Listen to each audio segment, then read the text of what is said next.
అందరికీ నమస్కారం అండి. నేను మధ్యలో జానీ మాస్టర్ గారి సతీమణి ఇద్దరు ఇంటర్వ్యూ అనేది జరిగిందండి.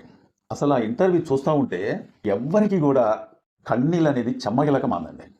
ఎందుకంటే ఎప్పుడైతే అతను ఒక కేసు అతని మీద ఫైల్ అయిందో, ఆయన జైల్‌లో ఉన్నప్పుడు అతని పిల్లల కోసం ఎంత బాధపడ్డాడనేది ఈ వీడియోలో మీకు నేను స్పష్టంగా మీకు చూపిస్తానండి. ఎందుకంటే ఈ వీడియో మాత్రం కొద్దిగా ఓపికతోని అతను ఎంత బాధపడిండనేది ఇన్నట్లయితే చివరి వరకు చూడటానికి ప్రయత్నించండి. అతనికి బెయిలొచ్చిన తర్వాత ఆరాటపడుతుండట. ఎప్పుడు ఇంటికెళ్దాం, ఎప్పుడు ఇంటికెళ్దాం, ఎప్పుడు ఇంటికెళ్దాం, నా పిల్లలు ఏం చేస్తున్నారు, నా భార్య ఏం చేస్తుంది. అతను ఆరాటపడి ఇంటికెళ్ళిన తర్వాత ఆ పిల్లలు వెంటనే అలాగా హగ్ చేసుకున్నారటండి ఇద్దరు కలిసి. ఎందుకంటే అది ఆ వీడియో మనం చూసాం. ఆ వీడియో యూట్యూబ్‌లో వచ్చింది. జానీ మాస్టర్ ఇంట్లోకి వెళ్ళటమే తన పిల్లలు, భార్య ఎదురొచ్చి హగ్ చేసుకున్న ఎమ్మటే ఆ పిల్లలు చూసి జానీ మాస్టర్ గారు చంటి పిల్లగాలాగా ఏడిచేత్తండు. తన భార్యను పట్టుకొని, అతని ఇద్దరు పిల్లల్ని పట్టుకొని. అక్కడ ఒక సంఘటన జరిగిందటండి. జానీ మాస్టర్ గారికి ఏం అర్థం కాలేదట. ఏం సంఘటన అంటే, ఇటువైపు అతని కూతురు, ఇటువైపు కొడుకు.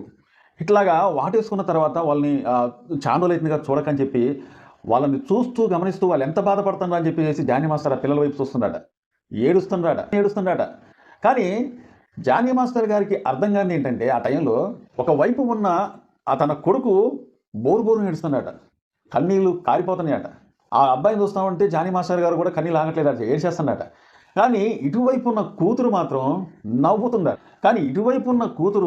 నవ్వుతూ ఉందట. అతనికి ఏం అర్థం కావట్లేదట. అరే అమ్మ, ఇన్ని రోజుల దాకా నేను చేసి వచ్చా కదా, ఈ టైంలో ఏంటి అసలు నవ్వుతుంది ఏంటి? అంటే నేనంటే ఈ అమ్మాయికి ఏంటి, నేను ఇంతగానో బాధపడి నా పిల్లలు ఏం చేస్తున్నారు అని చెప్పి బాధపడి నేనొస్తే, దుఃఖంతో ఏడుపుతోని నేనొస్తే, నా బిడ్డ ఏంటి అసలు నన్ను చూసి నవ్వుతుంది ఏంటని చెప్పేసి అతనికి ఏం అర్థం కాలేదట. అప్పుడు జానీ మాస్టర్ గారు ఒక మాట అడిగారట. ఏంటమ్మా, నేను చాలా రోజులైతుందిగా రాక, నన్ను చూసి నువ్వు నవ్వుతున్నావు ఏంటి అని చెప్పి జానీ మాస్టర్ గారు ఆశ్చర్యపోయి ఆ అమ్మాయిని అడిగేసిండట. అడిగేసిన తర్వాత ఆ అమ్మాయి ఏం సమాధానం చెప్పింది తెలుసా అండి? ఎట్లాగా జానీ మాస్టర్ గారి కూతురే కదా, ఏం సమాధానం చెప్పిందంటే, నాన్న నువ్వు చెప్పిన మాటలు నాకు గుర్తున్నాయి నాన్న. ఎన్ని కష్టాలొచ్చినా, ఎన్ని ఇబ్బందులొచ్చినా, ఎన్ని అవమానాలొచ్చినా, సొంత వారే మనల్ని దూషించినా, ఎంత అవమాన పాలైనా సరే, ఆ కష్టాలను మనం ఇష్టంగా తీసుకొని మన జీవితాన్ని మలుసుకుంటూ ఆనందంగా నవ్వుతూ ఉంటే చాలు. మన జీవితంలో ఎన్ని కష్టాలొచ్చినా సరే దాన్ని మనం ఆహ్వానించి నవ్వుతూ ఉంటే చాలు, ఎన్ని కష్టాలొచ్చినా కానీ తొలగిపోతాయి అని మీరు ఆ రోజు చెప్పబట్టే ఆ మాట నాకు గుర్తొచ్చి, ఇంత నాకు ఏడుపొచ్చినా సరే నాన్న, ఆ ఏడుపును నేను దిగమింగుకొని నా నవ్వుతూనే ఏడుతున్నానని చెప్పి చెప్పిందాడండి. ఆ టైంలో ఆ వీడియో నేను చూస్తూ ఉంటే నాకు కన్నీళ్ళు ఆగలే. నిజంగా చెప్తున్నా కదా, అసలు ఆ వీడియో అనేది అంత అద్భుతంగా ఉంది. ఒక్కసారి మీరు వినండి. నేను ఈ విషయంలో ఇద్దరికి ఎప్పటికీ, అంటే ఇది చెప్పిన ప్రతిసారి నాకు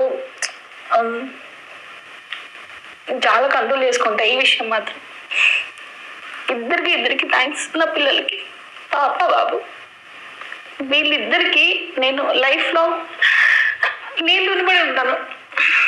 నేను యాక్చువల్గా ఎప్పుడు ఎక్కువ ఎమోషనల్ అవ్వను, ఏ విషయంలో కూడా అవ్వను. కానీ ఈ మాస్టర్ ఇది జరిగిన తర్వాత ఏదైతే ఉందో, పెద్దవాళ్ళ కంటే చిన్న పిల్లలు వాళ్ళిద్దరు నాకు ఇచ్చిన సపోర్ట్ అసలు నో వర్డ్స్.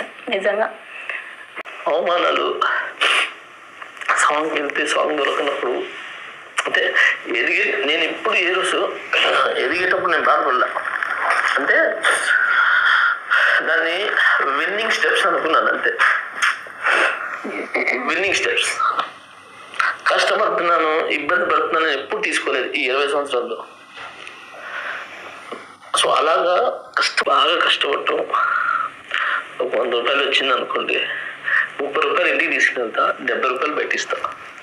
ఎవరైనా 70 తీసుకుని వెళ్తారు.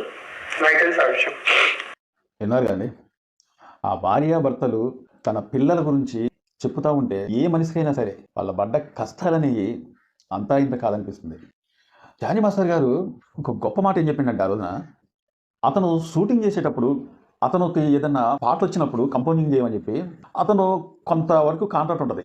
ఒక పాటకి ఇంతని చెప్పి కొంతవరకు కాంట్రాక్ట్ అనేది అతనికి ఉంటుంది అనమాట. ఎందుకంటే చిన్న హీరోలకి, చిన్న సినిమాలకి కొంత తక్కువ ఉంటుంది. అట్లాగే అగ్ర హీరోలకి, పెద్ద హీరోలకి వాళ్ళకి ఎక్కువ డాన్సర్లు వెనకాల ఉండాలి కాబట్టి వాళ్ళకు కొద్దిగా ఎక్కువ అనేది ఉంటుంది. అయితే జానీ మాస్టర్ గారు ఏం చెప్పారంటే, ఎవరైనా అతను సంపాదించేటప్పుడు కనీసం ఒక 100 రూపాయలు వస్తున్నాయి అనుకోండి. ఆ 100 రూపాయలలో వాళ్ళ వెనకాల పనిచేసే వాళ్ళకి 30 రూపాయల దాకా ఖర్చు పెడతాడు. 70 రూపాయలు ఇతను తీసుకుంటాడు. అంటే 100 రూపాయలలో. అట్లాగే ఒక 10 లక్షలు వచ్చినాయి అనుకోండి. 3 లక్షల రూపాయలు ఇతను వర్కర్లు ఎవరైతే ఉంటారో వాళ్ళకి ఇచ్చేసేసి కనీసం ఒక 7 లక్షల రూపాయల దాకా తీసుకెళ్తారు. కానీ జానీ మాస్టర్ గారు అట్లా కాదటండి. 100 రూపాయలు ఇతనికి వస్తే దాంట్లో 70 రూపాయలు అతను వెనకాల ఎంతమంది అయితే కష్టపడతా ఉంటారో వాళ్ళకి ఇచ్చేస్తాడట. 30 రూపాయలు మాత్రమే ఇతను తీసుకెళ్తాడు.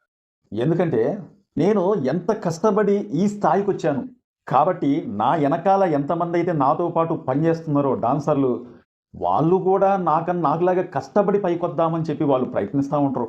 వాళ్ళకు గోల్ ఉంటుంది, వాళ్ళ జీవితంలో వాళ్ళు ఎదగాలని చెప్పి ఆశ ఉంటుంది. కాబట్టి నేను 30 రూపాయలు మాత్రమే తీసుకొని 70 రూపాయలు వాళ్ళకి ఇచ్చేస్తానని చెప్పి ఒక కష్టపడి పైకొచ్చిన వ్యక్తి కాబట్టి ఆ కష్టం విలువ సంగతి తెలుసు కాబట్టి అతని దగ్గర చేసే వర్కర్లు అంటే డాన్సర్లు వాళ్ళ కష్టాన్ని చూసిన మనిషి కాబట్టి ఆ మాట చెప్పిందండి.